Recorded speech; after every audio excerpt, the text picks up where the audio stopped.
प्रिय दर्शक और श्रोता बंधुगण आपण समस्त को शुभेच्छा और शुभकामना। आज मु कैलाश बेहेरा बालीगुड़ा कंधमाल जिलूर आपण मान शुणा जाऊँगी प्रजापिता ब्रह्मकुमारी ईश्वरी विश्वविद्यालय आनुकूल्य आयोजित सप्तदी दिवसीय पाठ्यक्रम चतुर्थ दिवसीय पाठ्यक्रम पर आधारित मोर रचित कविता परमात्मा दिव्य अवतरण अपन शुणिमे। रेडियो महक नंबर 89.6 माध्यम आपण शुणिपारे। बर्तमान शुणु गीति कविता परमात्मा दिव्य अवतरण। ओम शांति। प्रजापिता ब्रह्मकुमारी ईश्वर विश्वविद्यालय आनुकूल्य आयोजित साप्ताहिक अभ्यास पाठ्यक्रम चतुर्थ दिन परमात्मा दिव्य अवतरण कविता आकार सजाई ओडिशार जनाशुना सुसाहित्यक कवि सौरभ कैलाश चंद्र बेहेरा एवं कंठदान करछन्ती श्रीमती आरती मिश्र।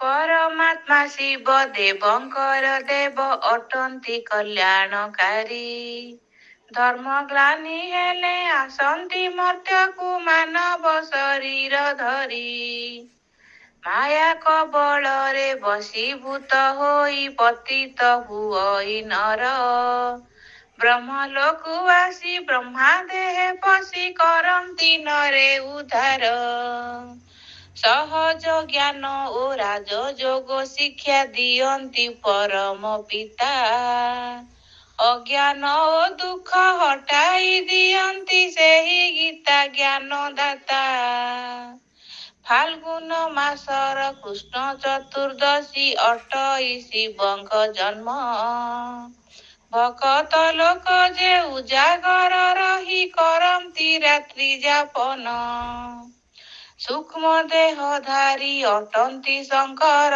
करंती महाविनाश सृष्टि को रचना करंती जे ब्रह्मा पालंती से ऋषिकेश शंकर ओ शिव नुहंती जे एक अटंती से भिन्न भिन्न पुरुणा सृष्टि को जणे करे नाश आउ जणे दिए ज्ञान शंकर रहंती सूक्ष्म लोकोठारे शिव जे मुक्ति धामरे सर्वव्यापी शिव नुहंती कदापि नुहंती सर्वघटरे शंकर रहंती सूक्ष्म लोकोठारे शिव जे मुक्ति धामरे सर्वव्यापी शिव नुहंती कदापि नुहंती सर्वघटरे शिव जे मुक्ति धामरे नुहंती सर्वघटरे।